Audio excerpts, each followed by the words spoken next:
We, vipi? Nimeota ndoto mbaya sana.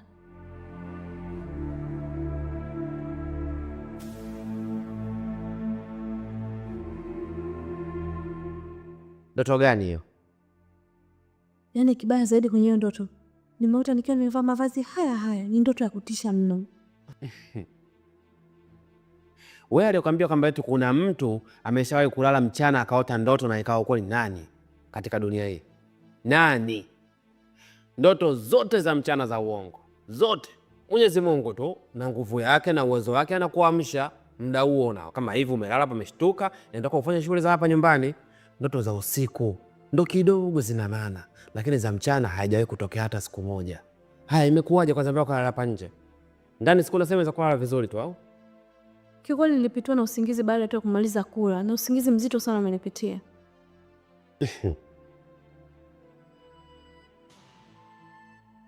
Hivi unajua nishtoke kiasi gani?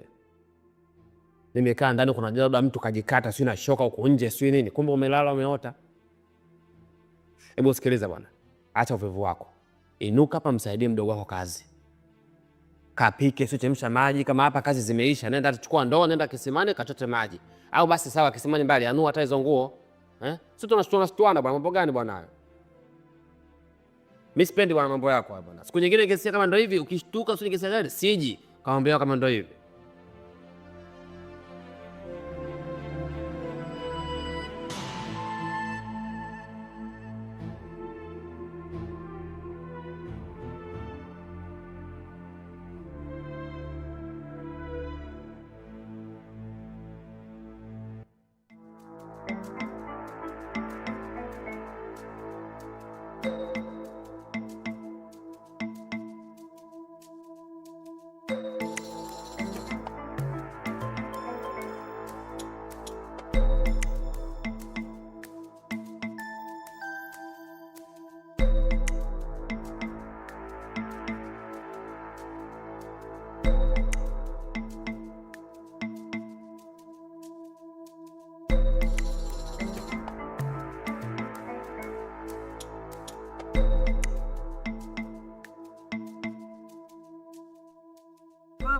Poa, mzima?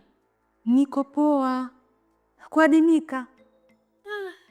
Safi tu shoga yangu, sijui wewe. Hauonekani hapa kijijini na tunaishi mtaa huo mmoja. Ya kweli hayo?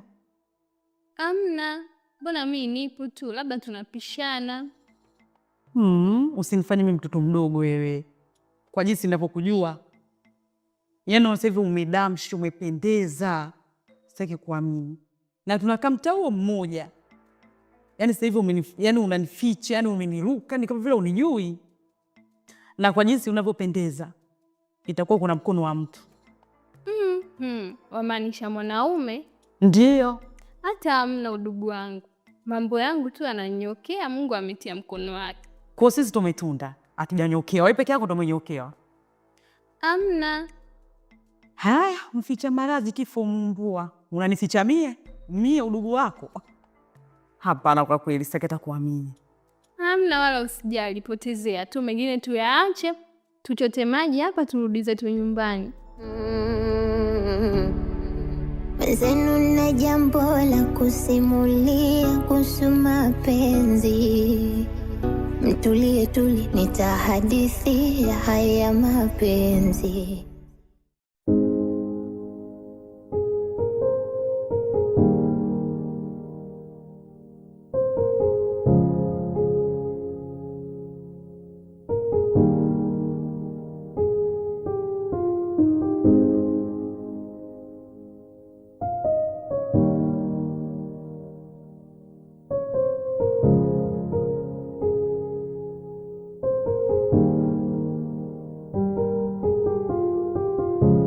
Karibu. Habari sasa.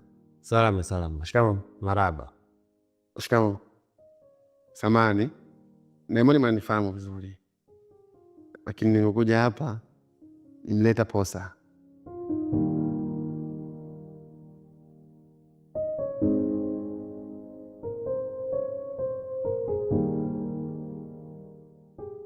Kwa hiyo kuna nini?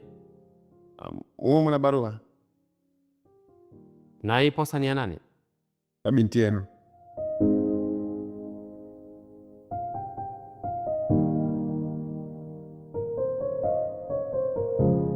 Sawa, tunashukuru sana. Tutaisoma alafu tutakurudishia majibu. Asante sana mzee wangu. Dada, asante sana, nategemea majibu mazuri. Karibu tena siku nyingine. Asante sana.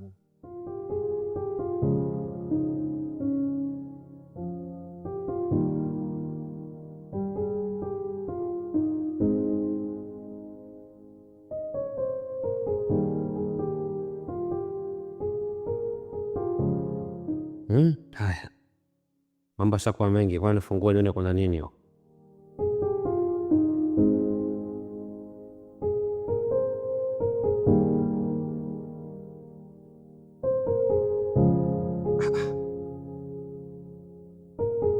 Sasa mbona huyu tena akajiandika mwenye jina lake? Amna wala mwacha masti yao. Angalia. Huyu kaka chizi. Inawezekana vipi sasa? Wakati utaratibu muoaji na mshenga ni watu wawili tofauti. Mtu analeta vipi barua yeye mwenyewe afu yeye mwenyewe ndo muoaji? Hapa hawezi kuwa mke wangu huyo. Huyu binti ampate. Sasa kama mtu umemshinda tu 5,000 10,000 kwa ajili ya kumpa mshenga alete barua, huyo anaweza vipi kuishi na mwanamke huyo? Na yeye ameweka kweli?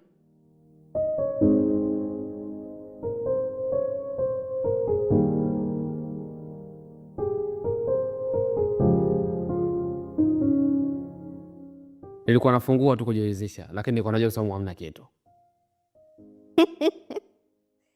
Haya, ndo mkwao mpya huyo. Utajua jinsi ya kuishi naye. Huyu mke avate. Hii kali, sijui kuona.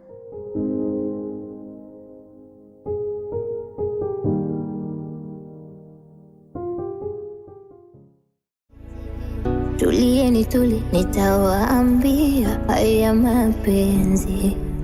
Penzi niliyafanya mradi. Wa Irene. Irene. Uko ndani umejiweka muda wote, mdogo wangu unafanya nini? Chanzo cha mateso mie. Mapenzi umeme, luku imeisha, yamekatika na chiangazi. Nilikuwa nafanya usafi dada na kukunja vinguo. Si unajua tena mwanamke usafi. Na mdogo wangu usafi unavyowezea. Sasa Irene, hapa nikwambie kitu. Unajua tumeishi kwa muda mrefu sana. Na ukizingatia mimi na shemeji yako ndo tumekulea. Umenielewa? Na sina maana mbaya kwamba eti sijui nataka uondoke uende kwa shangazi, sijui kwa nani, hapana. Kumbuka ndugu wenyewe ndo hivyo, hamna kitu. Toka baba na mama walivyofariki, hatuna msaada wowote. Ila nilichokuwa nakuomba mdogo wangu, kuna barua imekuja. Nilikuwa naomba uolewe. Kuolewa? Sasa hapo tatizo liko wapi Irene? Wewe ushakuwa sasa. Hivi unafikiri tutaendelea kukulea mimi na shemeji yako mpaka lini? Inabidi uolewe ili ukaanze maisha yako, uendelee na familia yako, uzae watoto wako, uwe na majukumu yako na wewe, uite mama. Dada mimi siolewi.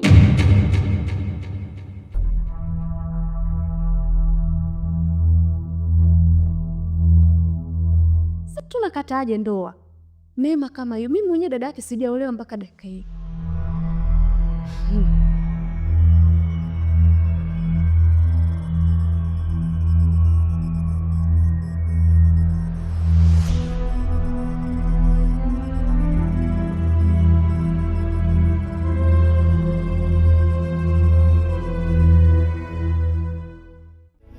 Tulieni tuli, nitawaambia haya mapenzi. Penzi niliyafanya mradi, kawekeza figo pamoja na moyo, eti kisa yule jirani fulani ndo chanzo cha mateso mie. Mapenzi umeme, luku imeisha, yamekatika na chiangazi, kisa wembamba wanene kuthibitisha, weangaika ila kuna maradhi. Wa Irene, vipi? Mbuni huku mapolini uko peke yako?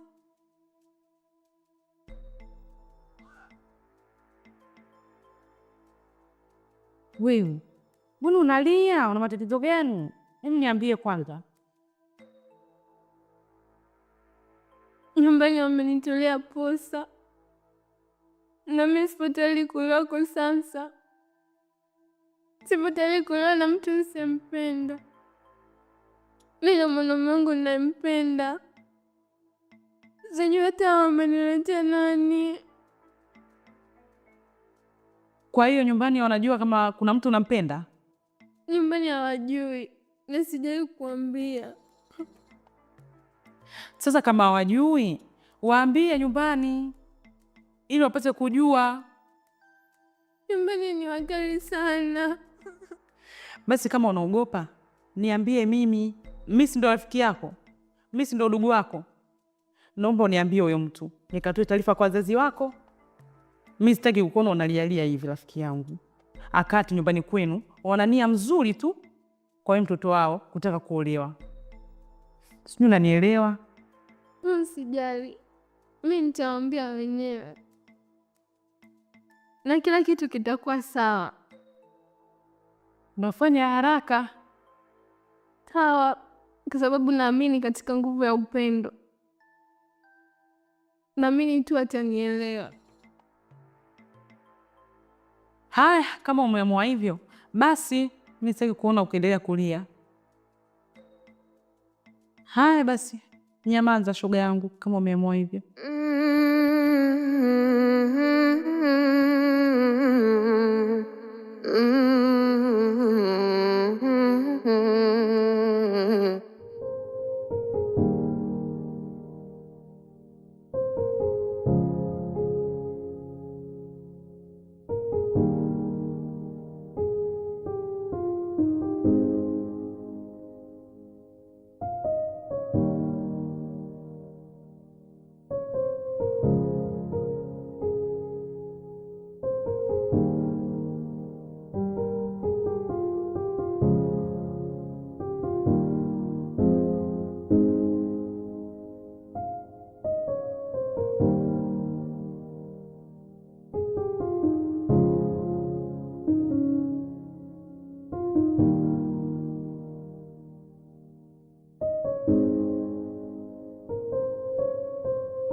Sava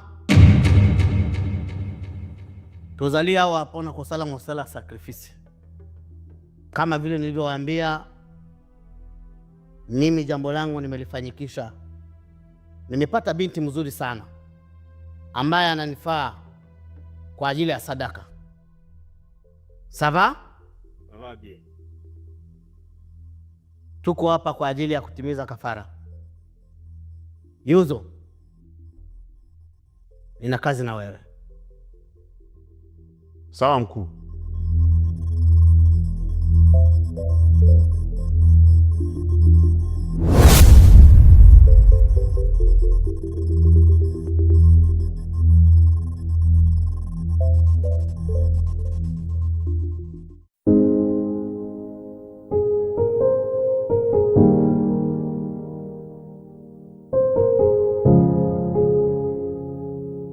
Habari yako? Salama. Vipi, mbona umesimamisha? Samahani, unajua kiukweli katika maisha yangu mimi toka nizaliwe sijawahi kukutana na mwanamke mrembo kama wewe. Wewe ni mzuri dadangu. Yaani siku ya uumbaji wako Mungu alituliza akili sana, akatutoa kiumbe kama wewe. Asante, nashukuru sana kwa kunisifia. Kawe dada mzuri yake. Na unaishi mitaa hii?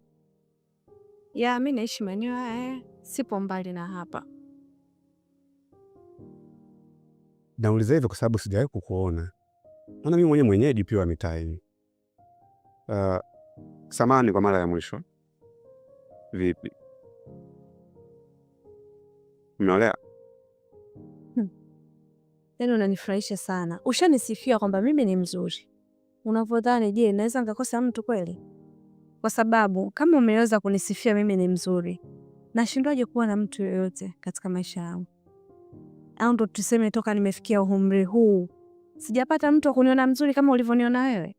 Ulivyoniona wewe mimi ni mzuri, basi tambua hata huko nyuma pia kuna watu washaniona kwamba mimi ni mzuri. Najua kuna mawili. Unawezekana ukawa na mtu, unawezekana ukaolewa. Yote yanaweza kuwezekana. Hatutakuja mimi. Je, umeolewa au hujaolewa? Niwe nimeolewa ama sijaolewa, kwa wewe unavyodhani naweza nikakosa mtu kweli? Kwa kweli hapana. Basi jibu unalo.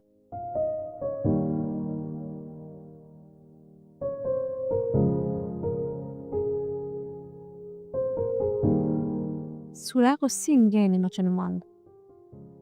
Mimi hapana. Mimi na hatujawahi kuonana kabisa, ndo mara ya kwanza hivi tunaona. Samahani.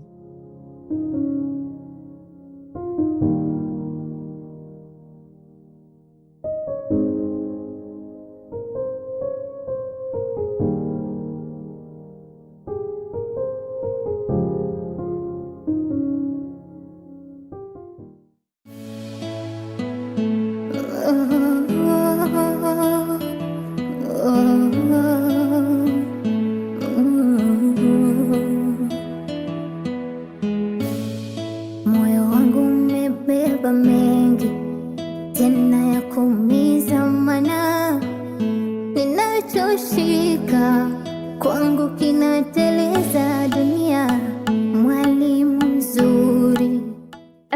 Naona yeye na furaha na amani tele. Karibu. Dada, shikamoo. Marahaba, hujambo? Unatoka kunale? Yaani nilipoenda hivi, unajua mama Juma anaumwa. Nimeenda kwa mama Juma kumuona. Mwenyezi Mungu afanye pesa kwa Tosho kumetana, tunaongea mambo mengi sana Susi. Na ukizingatia tumekaa muda mrefu sana, licha ya muda mrefu. Tumeelelewa kwenye maadili ya dini. Wewe jambo mwenye hata linipendeza. unachokisema ni jambo zuri sana, yani jambo zuri sana. Na mimi kwanza namshukuru sana Mwenyezi Mungu kwa sababu nimepata mwanamke ambaye ana hofu ya dini. Unajua ndoa ni kitu cha msingi sana. Sio kwetu tu katika maisha ya kawaida. Hata kwenye dini ni jambo la msingi sana. Mimi siku zote nitaendelea kukuahidi. Nikuhakikishie ndoa ipo na ninajipanga taratibu, hatua kwa hatua nipate pesa. Nikishapata pesa nyingi za kufanya maisha yetu yaendelee na yawe bora zaidi, basi tutafunga ndoa kubwa yenye mashamsham. Na kuahidi nitahakikisha wanakijiji wote hapa ni wanajua kwamba familia ya fulani leo inafunga ndoa. Sitaki tufunge vindoa tu vidogo vidogo bwana.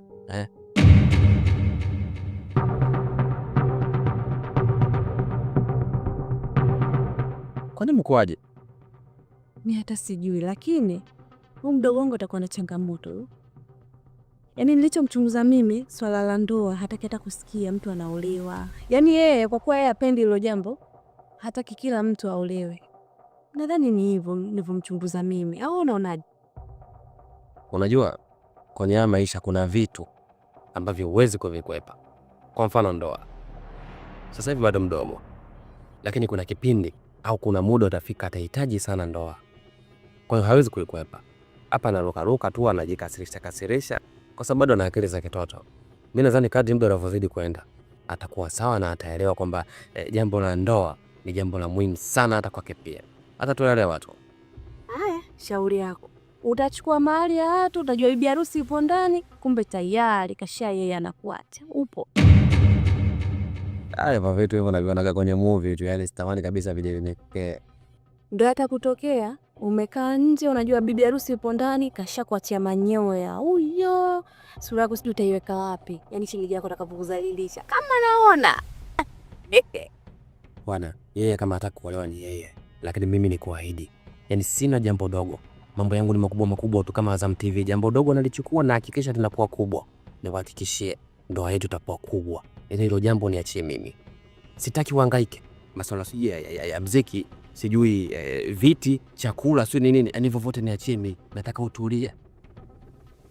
Mungu wewe. Kwa uwezo gani?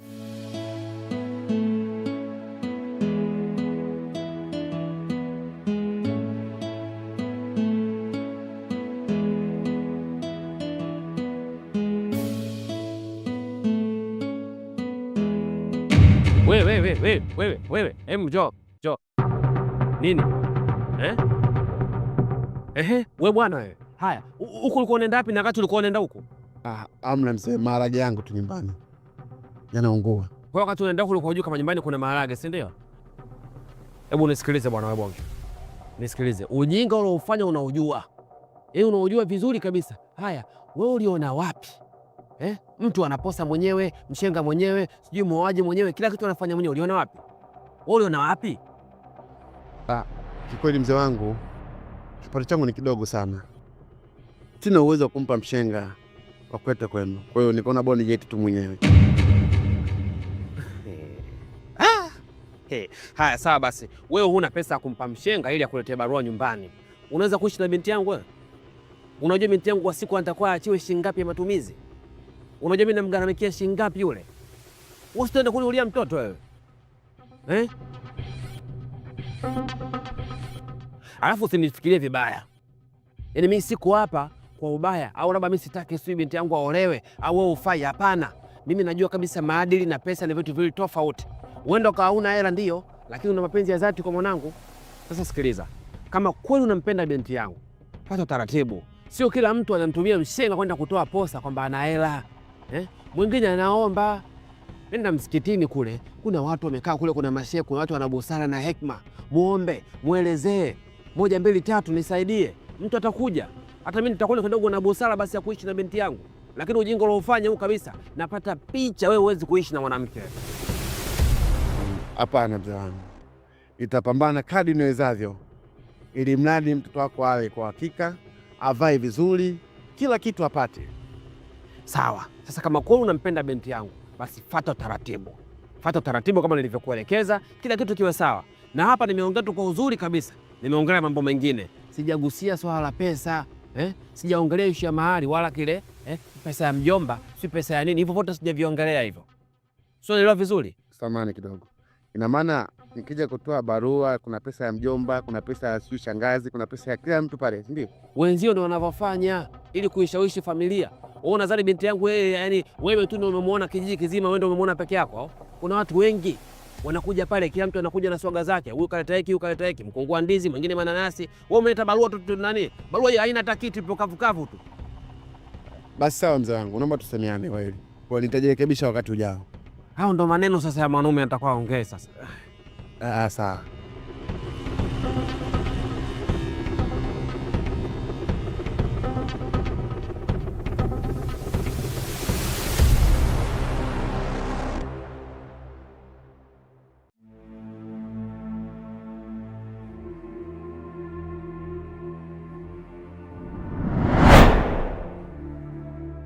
Nimeleta taarifa mkuu.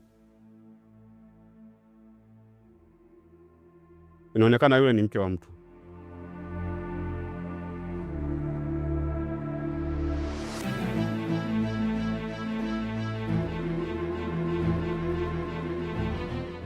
Unasema ina maana umeshindwa kazi?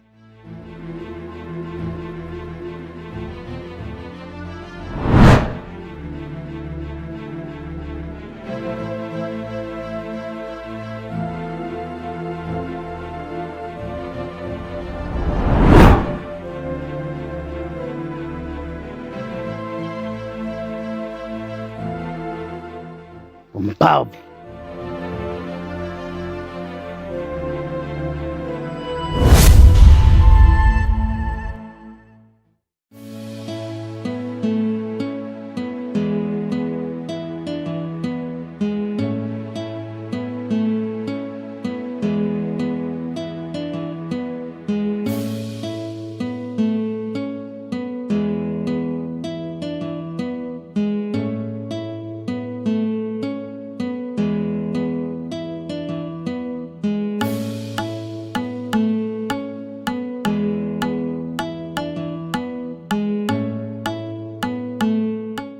Ni mdogo wangu. Dada, kwa nini unaniambia shida ni nini? Tatizo ni nini? Kwa nini hutaki kuolewa? Nikikuuliza unazungukia huku, unapita huku, unatokea huku. Naambia shida ni nini eh? Kama umepata mwanaume mwingine au una mchumba au kuna mwanaume wewe anakudanganya huko, bora useme imadi tujue, na nikimwambia shemeji yako atamchunguza huyo mtu vyema. Kama ni mtu sahihi basi utaolewa. Kwa nini unashindwa kuniambia ukweli? Sinafuliza. Nishasema sitaki kuolewa dada. Kama mmenichoka hapa kwenu ni bora mniambie.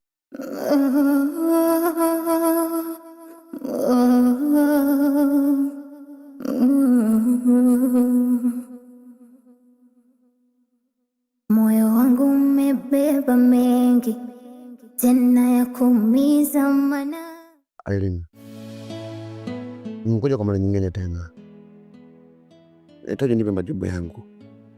Samahani, lakini ukweli kuwa nakupenda. Nahitaji kufanya malengo na wewe. Nipe nafasi chache tu ili nionyeshe upendo wangu kwako. Hivyo Mkalamba, wewe ni mtu gani usioelewa? Kila siku nakwambia neno hilo moja, sikupendi, sikutaki. Mbona huwezi kujishikilia wewe, unanisumbua kila mara? Kwa nini? Tatizo moyo. Mama, tatizo moyo. Ukweli kuwa nakupenda. Ndio maana nilipelekea haya yote. Lakini kama ningekuwa sikupendi, hata nisingefika pako. Wewe si Mtanzania halisi? Ndio. Si unajua Kiswahili vizuri? Nakijua vizuri sana. Pia hata kuongea naweza. Kwa vile ni Mtanzania halisi, mtu anapokuambia sikupendi, nadhani unaelewa. Yaani leo iwe mara ya kwanza na ya mwisho. Kutwangu watu zako huko ulikotoka hadi kuja hapa kwetu. Koma. Sikupendi, sikutaki. Achana na maisha yangu. Sijui unanielewa? Nadhani tumeelewana.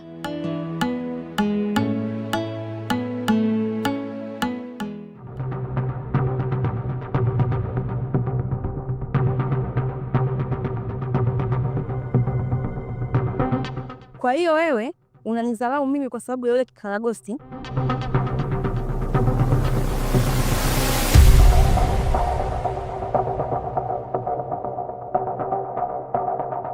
Sinaongea na wewe. Unijui eh?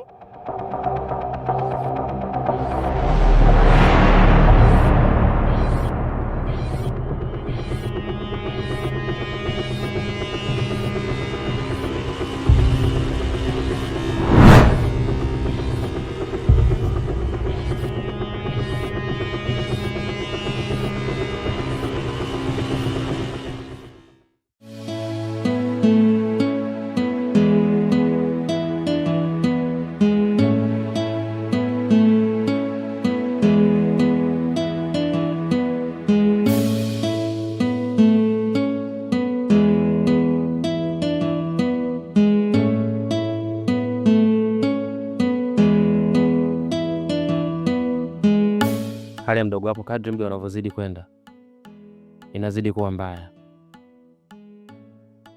na kwa haya mabadiliko ya muda huu mchache tu, sidhani hata kama kesho atafika. Jamani, sasa ndo maneno gani haya unaongea? Inabidi tufanye jambo. Bila kutafuta dawa hapa, tunaweza kujuta baadaye. Nenda kule porini, kachukue majani ya mti wa mkoko na uyalete hapa. Mimi nitajua nini cha kufanya. Na sawa, nakuelewa.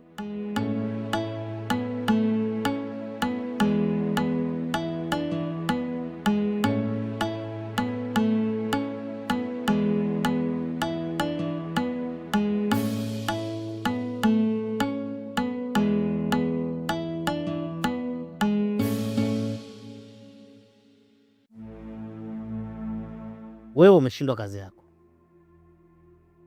na usipoangalia vizuri, basi kazi hii nitampa yeye. Kuna mtu kumpiga kombora, lakini sitaji kujua chanjo ni nini, ila kwangu kazi yangu imeenda vizuri sana. Lelo ezamus kolo ya suka yakosagana na musala soga na tindi weloko sala ngonde na tinda kio yokinga malamu. Mtembee na kazi kama vile ninavyohitaji. Sawa? Nadhani tumeelewana. Na kesho usiku ndio siku ya ngoma ya wananchi. Basi kesho inatakiwa kutekeleza kila kitu. Nadhani mmenielewa. Akwada. Akwede. Uoshe hivyo vyombo vitakate, maana una tabia ukiosha vyombo vina mafuta mafuta. Hata ukinywa maji unasikia kabisa kama mafuta fulani hivi. Dada. Kwa kila siku unaoshaga vyombo having'ai. Sio kweli. Yaani nikwambia kitu mdogo wangu, vyombo vyako wewe vinajulikana, vya kwangu mimi vinajulikana. Yaani ukishika tu unajua kabisa hapa mdogo wake shuka ingia. Hata mimi naoshaga vyombo vizuri. Unajua mimi sipendi uchafu mwenzako. Niliosha vyombo vyangu asubuhi, sasa hivi mchana vipo kidogo tu.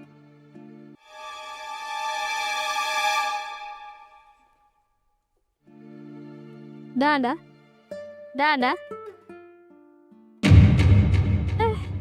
Mbona mwenzangu hauko hapa?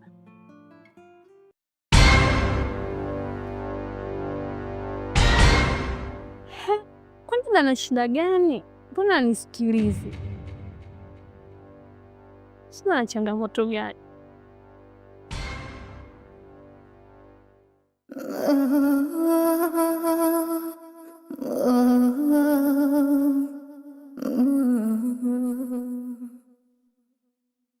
Yaani katika siku ambazo nina furaha, leo nina furaha sana. Yaani leo nina furaha sana. Unasiaga ule msemo kwamba mtu unaweza kulala maskini afu kamka tajiri. Ndo leo japokuwa mimi sijalala. Yaani utajiri wangu sijaupata kwa sababu nimelala. Nina furaha sana kwa sababu bwana nimepata pesa. Usiniambie umepata hela na unataka tuongeze shamba lingine. Mashamba ya nini sasa hivi? Mashamba ya nini? Mimi sasa hivi nataka kwa sababu mimi nina furaha. Nataka pia hii furaha na wewe kuhusu. Kila siku nilikuwa nakwambia mimi natafuta pesa sasa hivi kwa ajili ya swala letu la ndoa tu. Yaani hapa ni ndoa kwenda mbele. Nataka ndoa yetu hiyo kubwa, ndoa ya kifahari, ndoa fulani hivi hapa Bongo, yani yenye historia. So unajua vitu fulani hivi. Yaani kwa ufupi namaanisha hivi, nimepata pesa na hiyo pesa 90% yote naiweka kwenye ndoa. Nataka tufunge ndoa. Ni swala zuri, lakini natamani niseme kwamba ni mapema mno, lakini mimi naona tu kwa sasa hivi hiyo hela tungefanyia mambo mengine. Swala ndo tuliache kwanza. Yaani mapema kivipi? Yani unamaanisha nini? Wakati ile jambo ni la muda mrefu sana na kila siku nilikuwa kilio chetu sasa. Tufunge ndoa. Leo nimepata pesa unaniambia mapema. Kiukweli hiyo hela tu mimi nadhani ungefanya tu mambo mengine kwa sasa hivi. Tununue hata mashamba, tuongeze kazi zingine za ambazo zitasaidia huko mbele. Kwa sasa hivi ndoa. Wewe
kumbe huyu ndo mtu ambaye unampenda na unajua kabisa sheria zetu hazitaki kabisa kuwa na mahusiano pale kilingeni. Sasa naenda kukusemea kwa mpira. Usifanye hivyo. Sawa, nimekuelewa. Sitaenda kumwambia mkuu, ila kwa sharti. Sharti gani hilo? Utakuwa unatumikia kila kitu ambacho mimi nitakwambia. Sawa sawa, nimekubali. Nimekubali.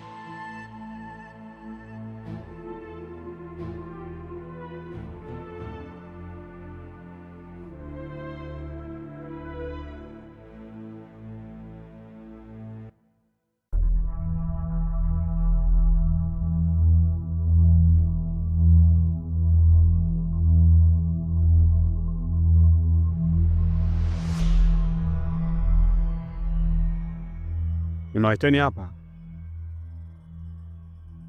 nina maongezi kidogo ya kidharura. Toka mkuu asafiri mashariki ya mbali, mmeanza kuwa na tabia mbaya. Miongoni mwenu kuna mtu ana mahusiano.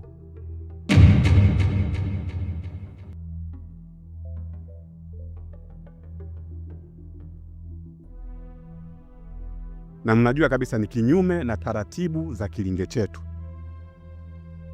Hauruhusiwi kuwa na mahusiano. Lakini nyie mnaanza kunichezea. Sijaelewa ni kwa nini. Sijui mnanidharau, sijui mnamheshimu tu mkuu. Hapana mkuu. Sijakupa ruksa ya kuongea. Mbona unajishtukia sana? Sikilizeni. Huo utopolo si utake kwenye kilinge hichi. Mkumbuke ya kwamba akiondoka mkuu, mimi ndo nakaimu. Tafsiri yake mimi ndo mkuu niliyebaki kwa sasa hivi. Kwa hiyo sasa mnavonichukulia kawaida, litawafika jambo. Sasa hivi mnaruhusiwa kujitetea. Ila sio mimi mkuu. Ni sawa. Inawezekana sio wewe, lakini niwakumbushe tu, tunatakiwa tuishi kwa taratibu na miko ya kilinge hichi. Na siku ukijichanganya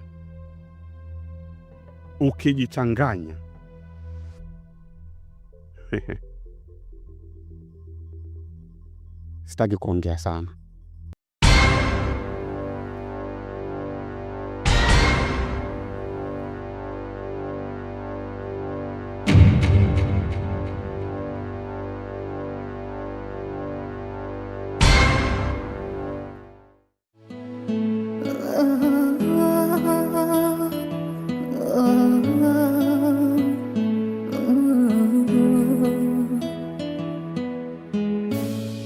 Moyo wangu umebeba mengi tena ya kuumiza, mana ninachoshi.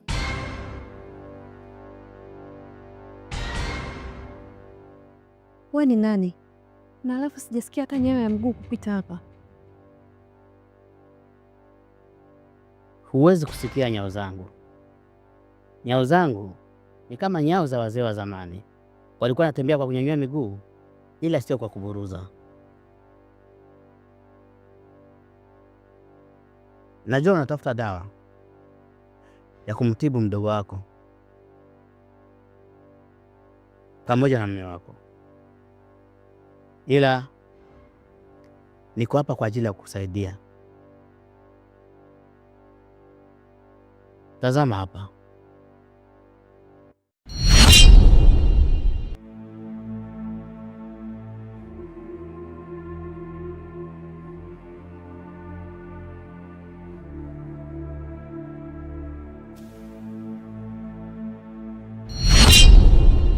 Nadhani umeona.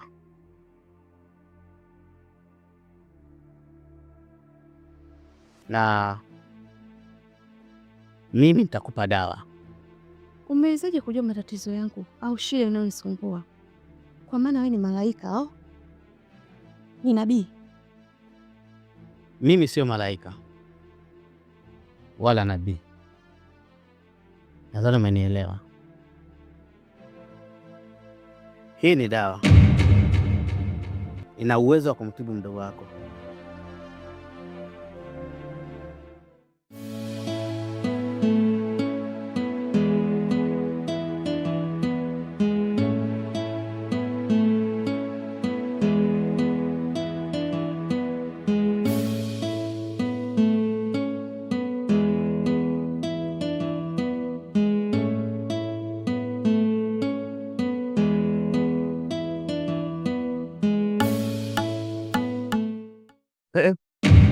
Subiri kwanza. Hii ndio dawa nilokutuma? Mbona sio majani ya mti wa mkoko?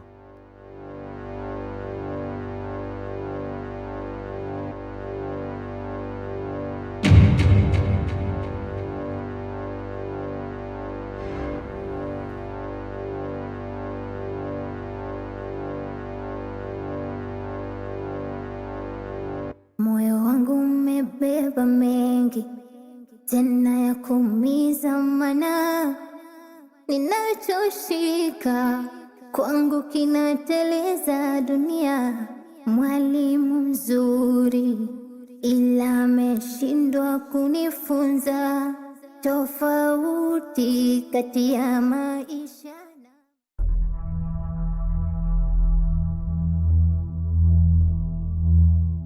Mwanzo niliwaonya, na onyo langu liliegemea kuhusiana na mahusiano ya hapa Kilingeni, na nikawaambia ninajua wazi kuwa miongoni mwenu kuna mtu ana mahusiano na mtu mwingine, na nikaonya nikawaambia sihitaji mahusiano hapa Kilingeni, na hiyo ilikuwa ni amri kutoka kwa mkuu, lakini bado mmeonyesha mnapuuzia. Sijajua shida iko wapi. Ni dharau, kiburi au ni kebehi? Unanichukuliaje kwani? Tumeanza kuzoeana eh? Tumeanza kuonana wote ni sawa, sio? Sasa shida iko wapi?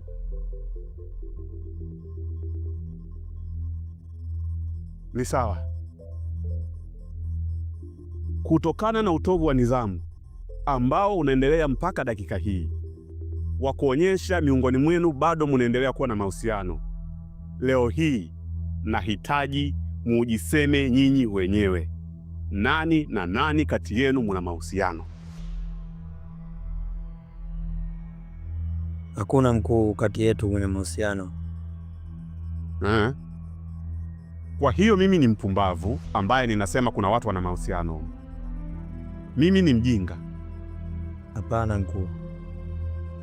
Sikilizeni niwaambie, hata darasani mwalimu akijaribu kumfundisha mwanafunzi wake asipoelewa huaga anatoa adhabu, na mimi nikiwa kama kiongozi niliyoachiwa hichi kilinge, leo natoa adhabu mpaka pale mtakavyojisikia na kuja kujitaja nyinyi wenyewe nani na nani wanahusiana hapa.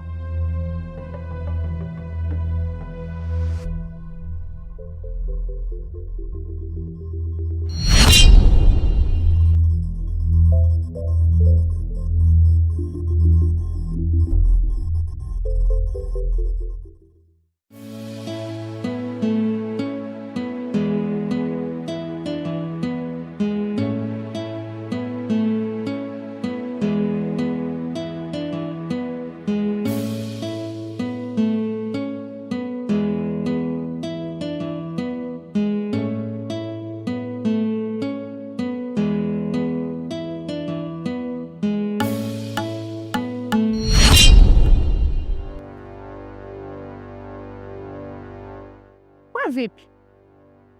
Umeanza lini tabia kumtokea kimya kimya hiyo? Na wewe umeanza lini? Mimi nimeanza lini nini? Umeanza lini nini? Umeanza lini mahusiano wewe na Clever?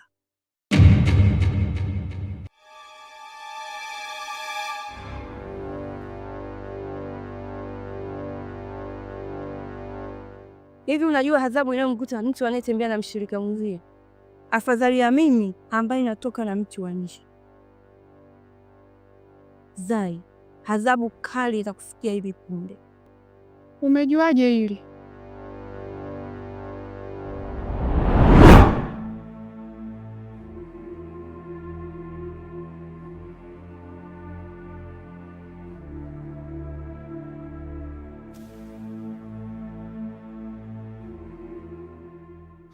Cleva! Cleva mpenzi wangu! Cleva!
ila sharti ni moja tu.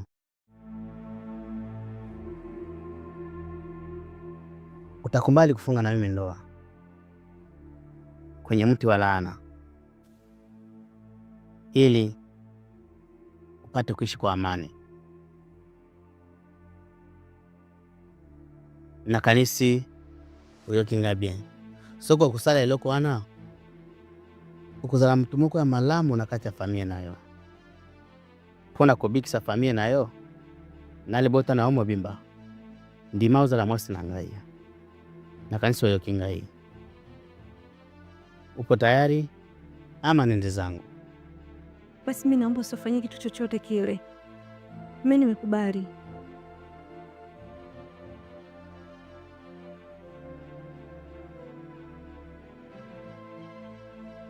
Sure. Nakusubiri.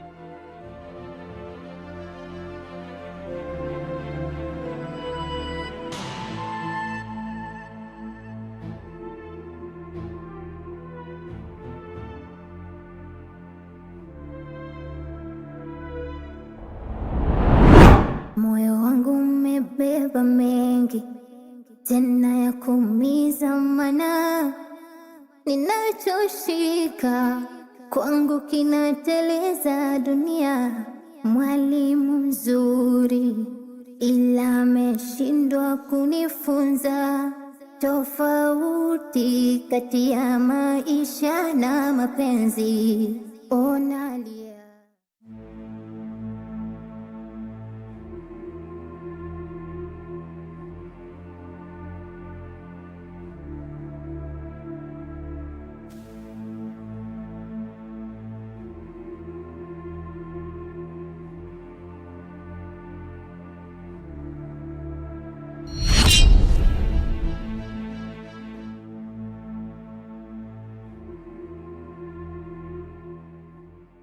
Naona umekubali kuolewa na mimi. Hapana, mimi sijakubali kuolewa na wewe.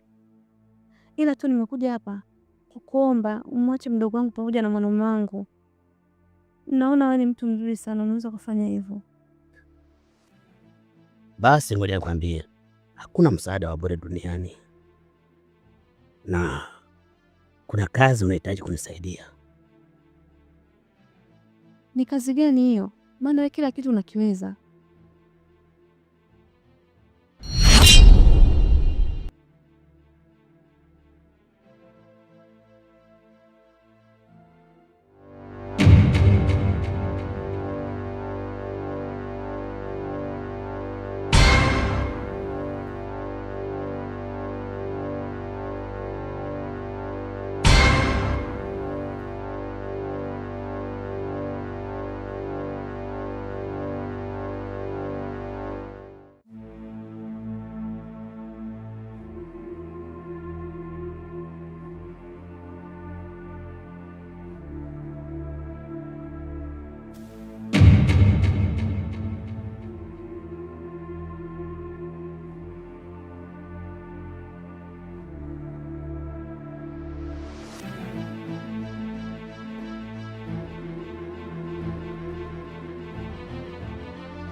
Dada, dada, dada, dada, dada, dada.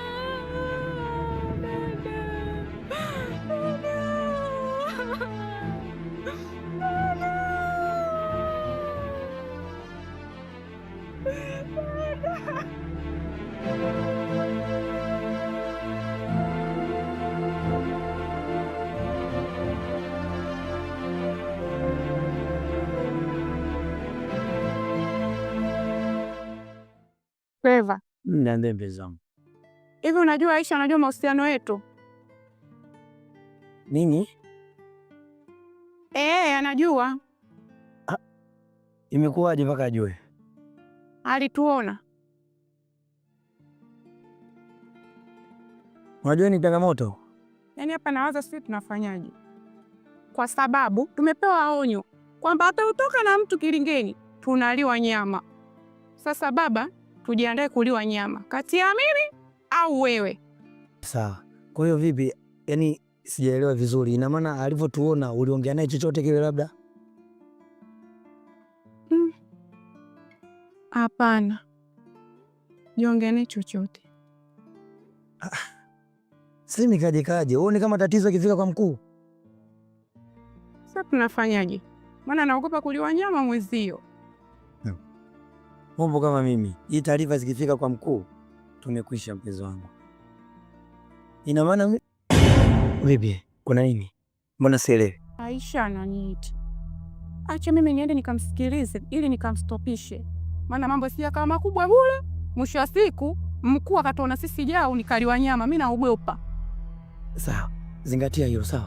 Ukifeli hapo tumekwisha. Yaani sikufiche, ukifeli hapo tumekwisha. Sawa. Acha niende.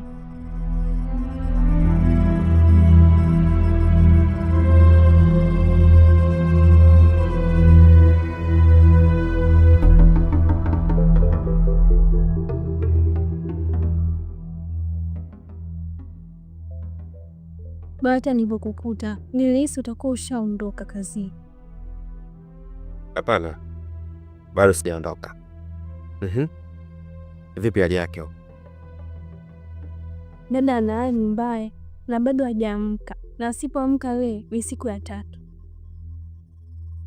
Sijui hata tunafanyaje katika swala hiyo shemeji. Pole sana, lakini pia hilo jambo lisikutie mashaka sana. Kila mtu anafahamu kuwa anaumwa, na hali yake kadri siku zinavyozidi kwenda inazidi kuwa mbaya. Usijali kuhusu hilo, kwa sababu hii ni michezo tu. Kuna watu wanaicheza wa hapa kijijini hapa. Samahani shemeji, umesema michezo, unamaanisha nini? Maana unaniachi kabisa hapo, sijaelewa. Irene, wewe bado binti mdogo sana, na wahenga wanasema asiyejua maana usimpe maana, kwa maana itakuwa na maana kwa mtu asiyejua maana. Muda ukifika, kila kitu utakijua, yaani kila kinachoendelea utakifahamu. Kwa sasa hivi mimi nikutie moyo tu, na nikuahidi dada yako atapoa sawa, atapona na maisha yataendelea kama kawaida. Ila watu wa hapa kijijini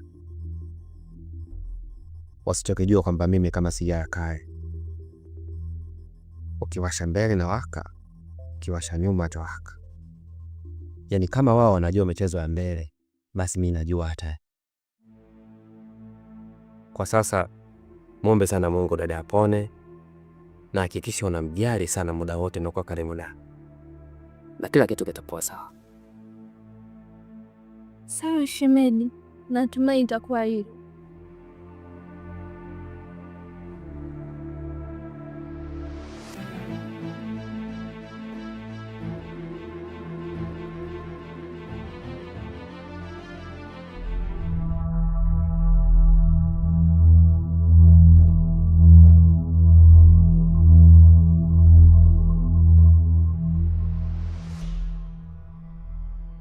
Nilishaahidi na natekeleza.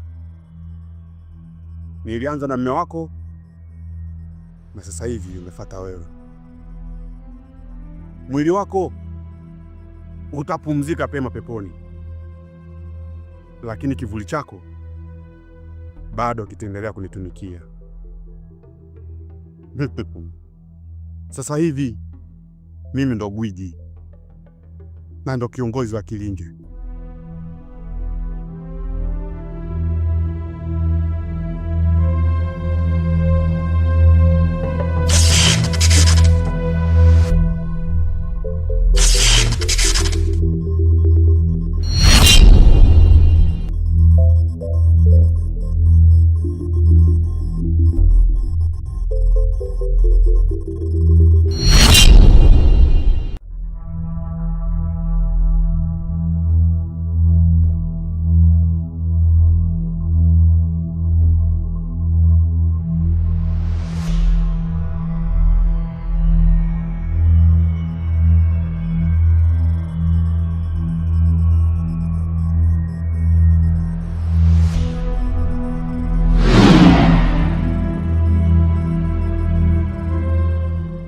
Mbona umekuja hapo Asilai?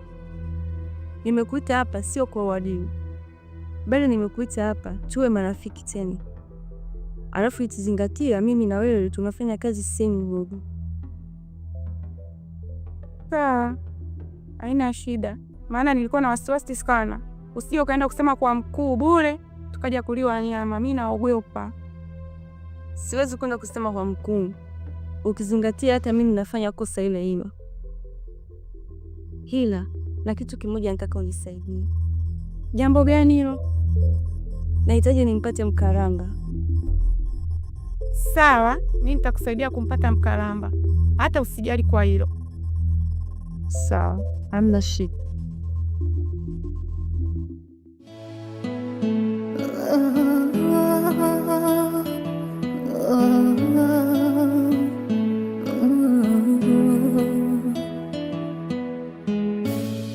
Moyo wangu umebeba mengi tena ya kuumiza, mana ninachoshika kwangu kinateleza. Dunia mwalimu mzuri.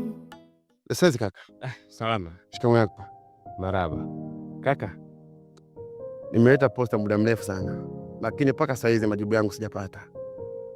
Najua umeniambia kuhusu pesa, lakini kila siku mimi natafuta pesa na ina imani ipo siku nitazipata. Kaka, hebu jitahidi basi nipate majibu yangu kwa wakati. Usinifanyie hivyo. Nampenda sana binti yenu. Unajua mimi mwenyewe sasa hivi sielewi chochote kinachoendelea. Kwa sababu hem, jifikirie. Mtu umemwagiza mikate tangu asubuhi mpaka sasa hivi hajaleta. Hem, jifikirie kama ndio ungefanyaje sawa? Wewe bwana.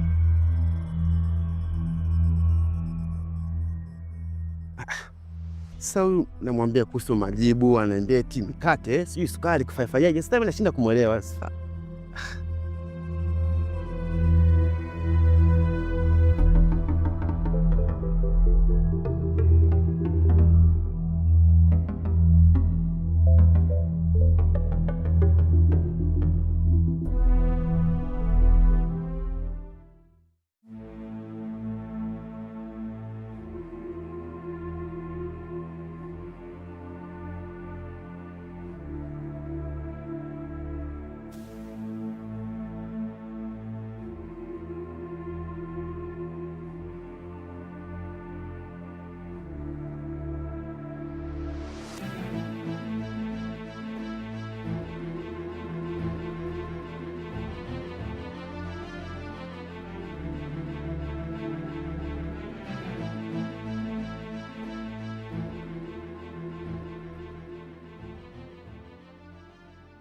Wakuu, mizimu ya mababu na mababu na mabibi na mizimu yote ya ukoo wetu, nimekuja hapa kijana wenu. Hakika nina shida ambayo inanifanya nikose raha kabisa katika moyo wangu, na ni muda mrefu sana nimekaa na siri hii kwenye moyo, lakini leo nimekubali.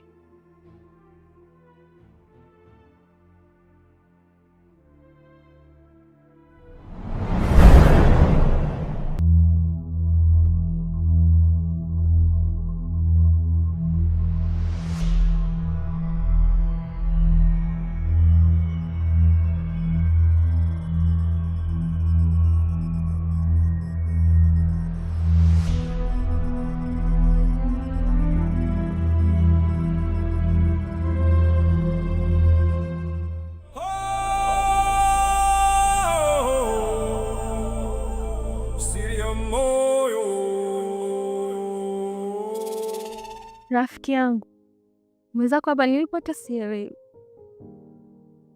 Hauelewi nini?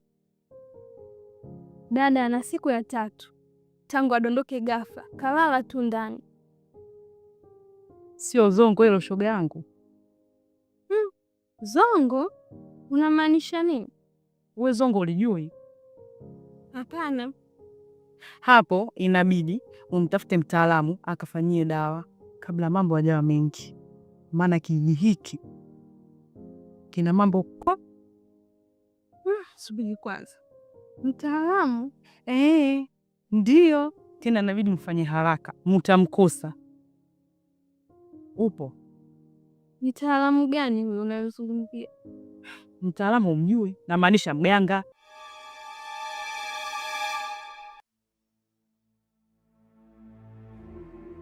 Isma, hausikii sauti? Kwa mbali? Tuondoke.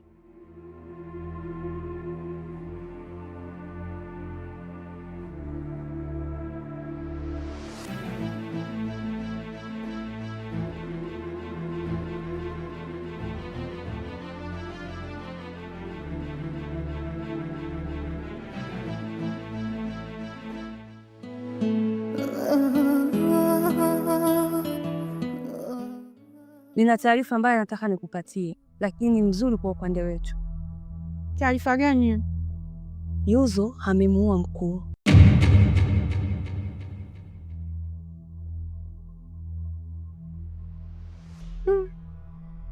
Aliwezaje? Maana hizi taarifa ni ngeni kwetu.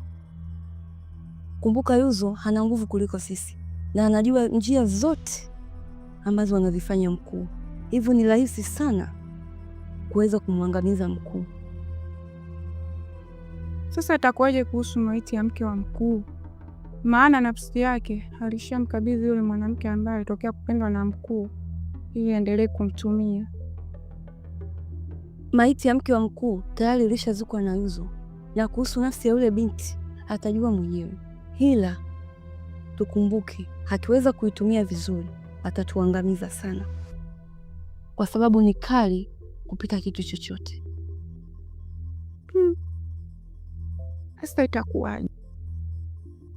Atajua yeye mwenyewe, ila akisema halipize kisasi, tumekwisha.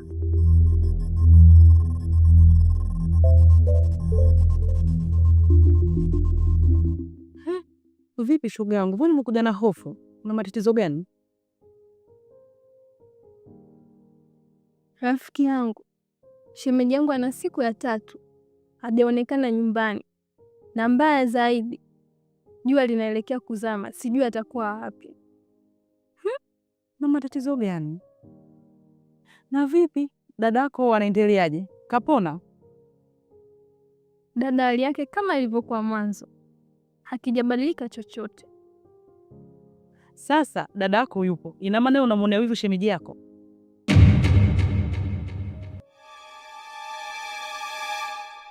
Sinakuuliza wewe. Wewe nini? Wewe.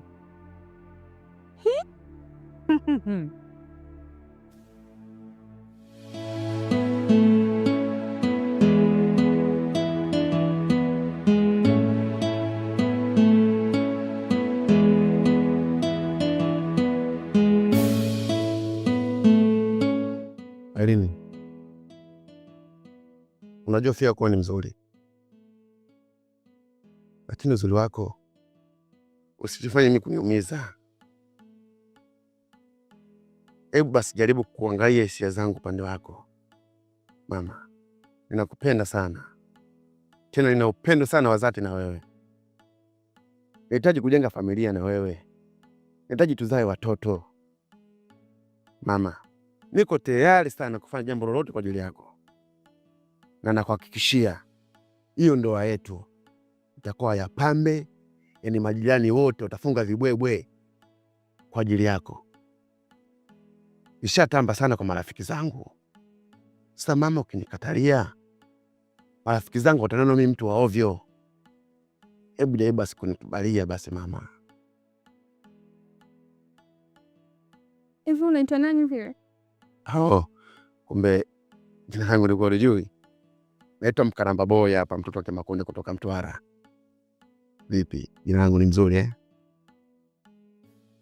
Sasa sikiza nikwambie Mkaramba. Mtu azuii kupenda.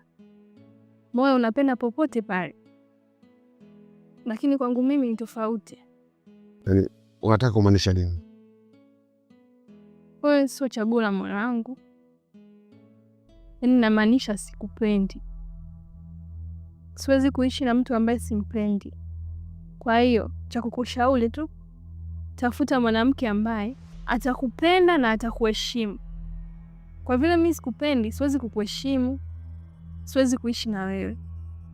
Ni hayo tu. Ni kosa gani ambalo nimekukosea? Ni kitu gani ambacho nimekufanyia? Basi kama kuna adhabu yoyote nipatie, ili mradi tu uje kuwa mke wangu mama. Ukweli kwa ninakupenda sana.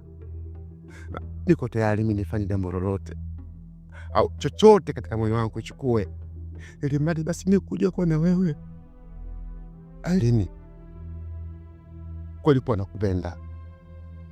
Basi jaribu kunifikiria basi hata kwa wakati mwingine, ili uje kunipa majibu mazuri. Kweli kwa marafiki zangu wote nimwambia mimi naoa. Sasa leo hii akija kujua kwamba mimi sioi kweli afu mimi nikataa, naita picha gani?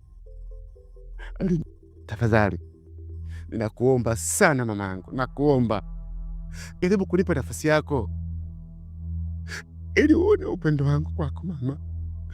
Nakupenda sana. Sawa mama. Ukweli kutoka moyoni mwangu, sikupendi. Sijawahi kukupenda, sitokaa nikupende, na wala sina hisia na wewe, kwa siwezi kuishi na wewe hata kwa mara moja. Siri ya moyo.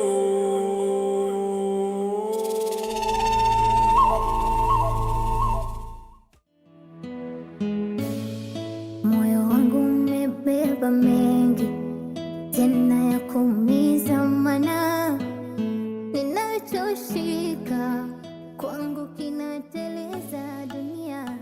Yesu, nikikuangalia kiumri bado ni binti mdogo, lakini unajipa majukumu makubwa sana. Unamaanisha nini? Unamjua nyoka Kifutu? Kifutu ni nyoka ambaye mpole sana, atua kwenye majani yetu, lakini kutokana na hila za binadamu wanaenda kumchokoza na kumkanyaga. Hapo ndipo nyoka huyu huamka na kumgonga binadamu. Na ubaya wa nyoka huyu, akishamng'ata binadamu achukue raundi, ili inamaanisha anaweza akachukua dakika 5 hadi 10 na anakufa. Mbona sikuelewi? Unamaanisha nini? Nachokimaanisha ni kwamba mimi ni kama nyoka Kifutu ambaye nimejificha kwenye majani, ninatulia. Lakini kuna baadhi ya binadamu wanataka kunichokoza, na nikishaamka tu naweza nikawazuru na kuhatarishia maisha yao. Labda kitu ambacho unatakiwa ukijue Esma, unatakiwa kukaa mbali na vitu ambavyo havikuhusu, maana yatakukuta mambo. Kwani kimetokea nini? Mbona sikuelewi mkaka? Sio kila unachokijua unatakiwa kupaza sauti kukizungumzia, ingine havizungumziki kabisa. Achana na tabia kupatilia mambo ya watu, yatakutokea puani.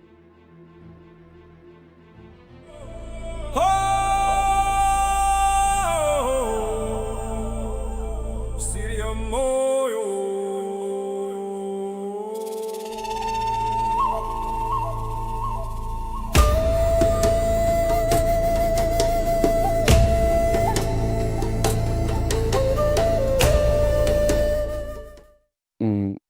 Samani Aisha, nimekuja hapa kwako kwa jambo moja tu.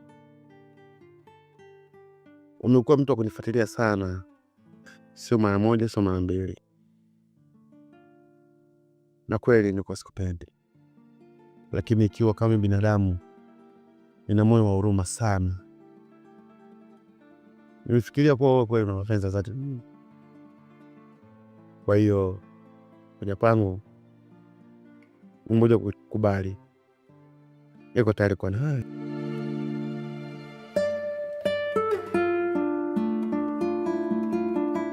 Kweli? Nimekubali. Una uhakika? Sure kabisa, niko tayari kwa nawe. Mkalamba, unamaanisha umenikubalia ombi langu? Ya, namaanisha kwa kweli nimekubali ombi lako. Nilikuwa najua niko mpweke sana wakati ule ambao ulikuwa unakuja afanya kupa majibu ambayo sio mazuri. Wewe ni mwanamke mmoja mrembo sana, na nimeweza kukujua hapa sasa hivi karibuni. So, niko tayari. Asante sana baby. Kama ni kweli umenikubalia ombi langu, na kuhakikishia nitakupenda. Nitakupa mapenzi yote. Nitakupa mapenzi yote yanayostahili kupewa mwanaume. Sawa, mimi ndo mtoto wa Makonde. Umesuna bila si wa Makonde. Ulikuwa unapotea wapi? Umenizungusha au kimekupata nini leo? Usijali.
Nimewaiteni sasa hivi hapa.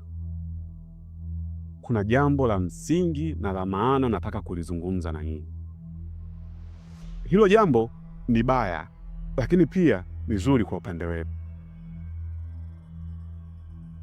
Nikianza na taarifa mbaya, ni kwamba mkuu safari yake ya mashariki ya mbali ambayo alisafiri, kuna hasimu wake alienda kupambana naye, na katika mapambano hayo alizidiwa nguvu na akapigwa kimbola cha hatari sana kilichopelekea kupoteza uhai wake. Yaani inamaanisha kuwa mpaka dakika hii nazungumza na nyinyi, mkuu amefariki. Apumzike kwa amani. Amin. Hiyo ni taarifa mbaya kwa upande wetu, lakini kupitia hiyo taarifa pia ina manufaa kwa upande wetu, kwa sababu kuna sheria ambazo mkuu aliziweka zilikuwa zinakandamiza na kuwatesa wanachama. Kutokana sheria namba 13 ibara ya 7 mstari wa 4 inasema kuwa endapo mkuu wa Kilinge akifariki, aliyekuwa anakaimu atakuwa mkuu na atachukua nafasi ya mkuu ambaye amefariki. Kutokana na hiyo, natamka hadharani kuwa mimi hapa sasa hivi ndo mkuu wa hichi Kilinge. Kwa hiyo utendaji wote ambao alikuwa anaofanya mkuu upo chini yangu rasmi.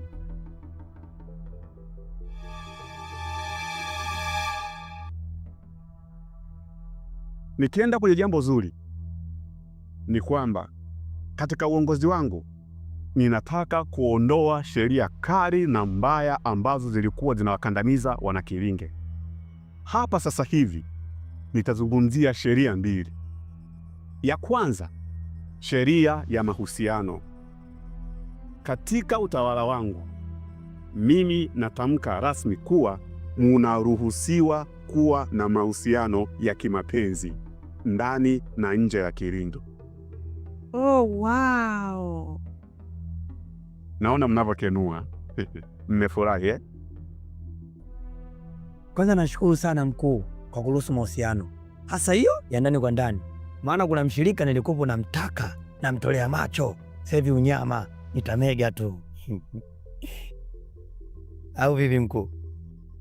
Sambamba na hilo, kuna suala la utoaji wa kafara ambalo lilikuwa linawatesa sana wanakilinge. Nikiwa kama kiongozi mkuu wa hichi kilinge, kuanzia leo hutolazimishwa kumtoa baba, mjomba, shangazi na bibi kafara. Badala yake utaruhusiwa kumtoa mtu unayempenda kwa hiari yako na sio lazima tena. Ninavyoongea hivi simaanishi kuwa hatutakuwa tunatoa kafara, hapana. Kafara zetu sasa hivi zitakuwa za kusababisha ajali, kwenda mahospitalini, hasa mochwari, kwenda kuchukua maiti za kule na kuzifanya kafara. Isitoshe, hapo tutaruhusiwa kwenda kuchukua damu za wamama wajawazito pamoja na mabikira wote, tunakuja kuwatoa kafara kwenye hichi kilinge. Kwa hiyo una uhuru wa kutoa kafara unavyojisikia nyinyi, lakini inavyokuja suala la ulazima katika kulazimishwa kuwatoa ndugu zako, hilo kuanzia leo nalifuta rasmi. Hakika tumempata kiongozi tuliokuwa tukimtamani. Mungu akupe miaka mingi sana na azidi kukupa heri na baraka na uzidi kutupa manufaa mbalimbali. Mitano tena mkuu. Kwa hiyo mnaruhusiwa kwenda kuendelea na majukumu yenu.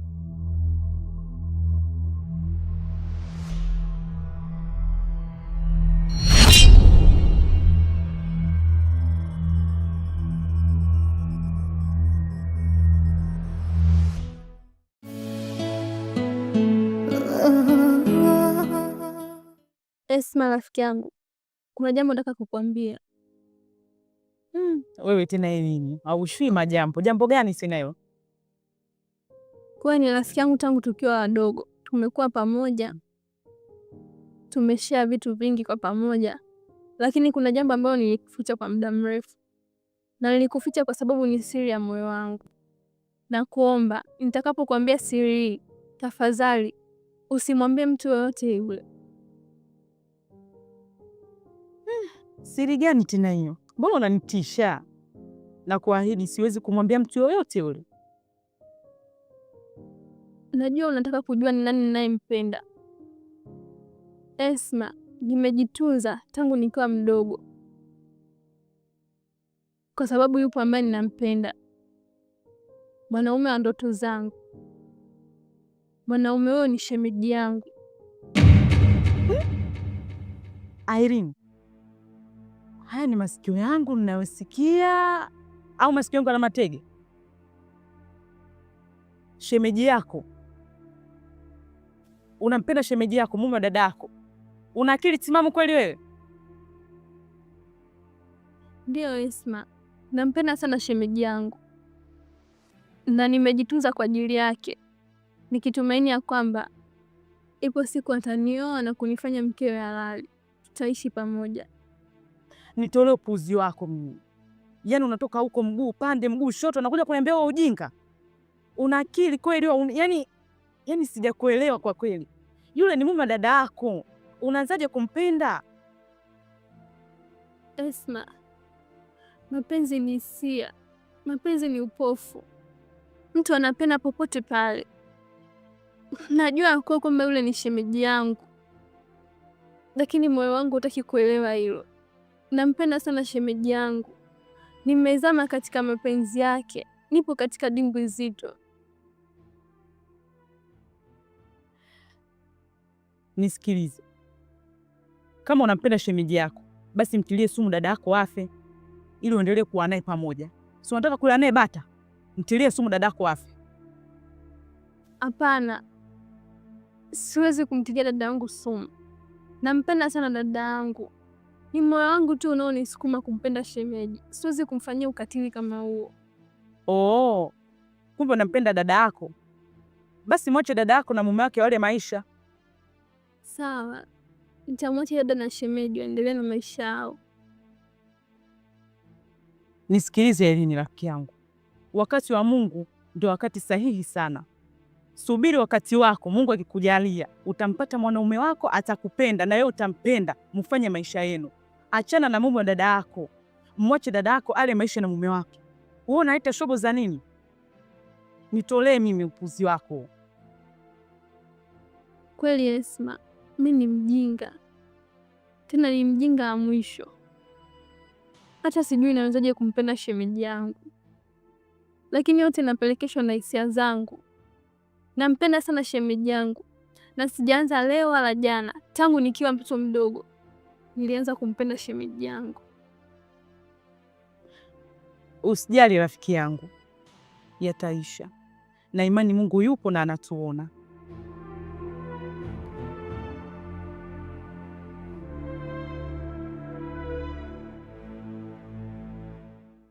Siri ya moyo.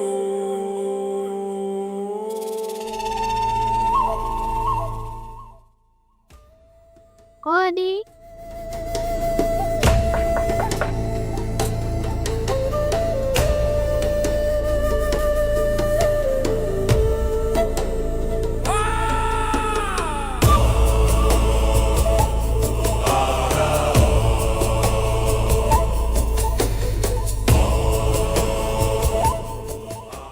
Karibu. Asante. Umpajuaje? Wewe wala hata usijali kuhusu hiyo. Habari za nimepajiwaje hapa achana nana. Nimekuja kukupa jibu lako. Tuachane na yote tuliyoyapitia mimi na wewe Mkalamba. Leo nimekuja kistaarabu tu. Naomba ukanitolee barua kwa mara ya pili. Na kuhitaji. Kutaka tuanze mahusiano wetu mapya. Ukweli kwamba moyo wangu sasa hivi hujafunguka sana kwako, kwa sababu hata sini kwamba kitu gani, lakini ukweli kwamba sikupendi. Sikuhitaji kabisa katika maisha yangu.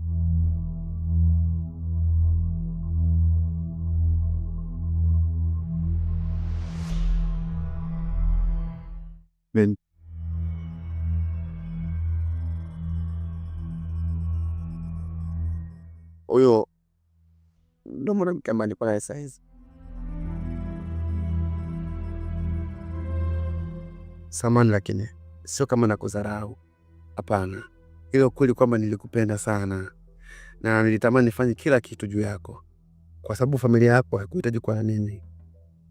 Yaani hakuonyesha kipaumbele sana wewe na mimi. Huyo ndo mwanamke ambaye napenda. Sitaki sana kuwa na wewe. Na kuomba mwanzo na mwisho kufika hapa dimkwa. Moyo wangu umebeba mengi tena ya kuumiza, mana ninachoshika kwangu kinateleza. Dunia mwalimu mzuri, ila ameshindwa kunifunza tofauti kati ya maisha na mapenzi.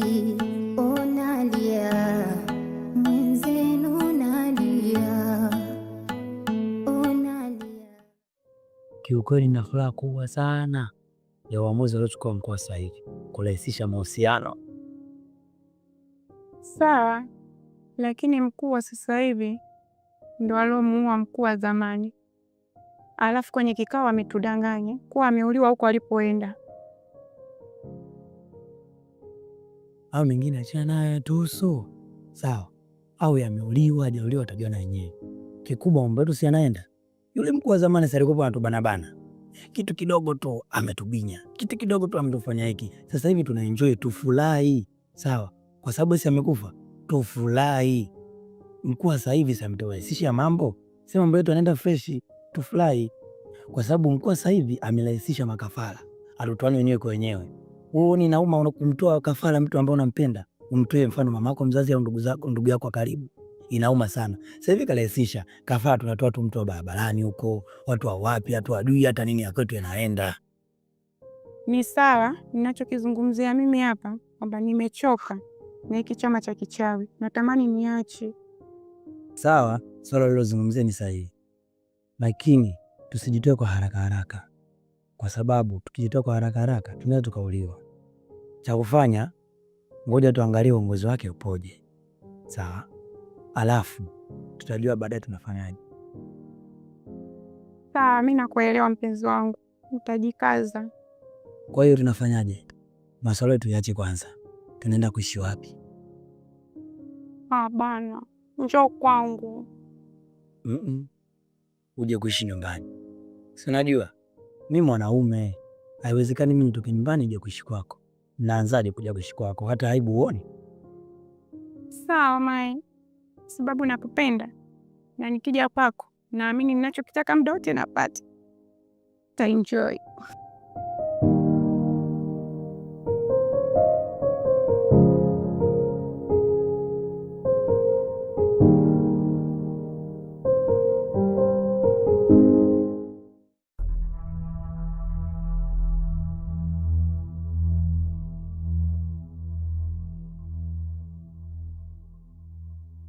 Mtoto mbaya wewe.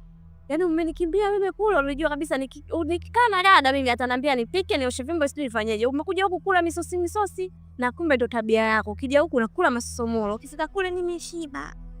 Dada hata hamna. Huyu bishoga hata janiachia chakula. Ukoko wote ninavyokuambia kauza. Afu hapa ananiambia nisaidie kuosha vyombo, kaniuzi huyu. Kweli bwana Ajala. Hapa kwenyewe amekuta chakula kimeisha. Namsubiria bodaboda alete maji, nioshe zangu vyombo tuondoke.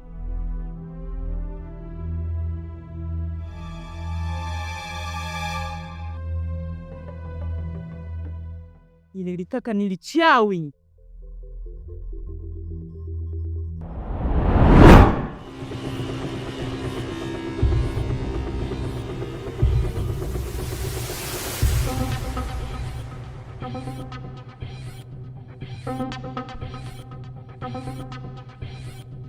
Thank you.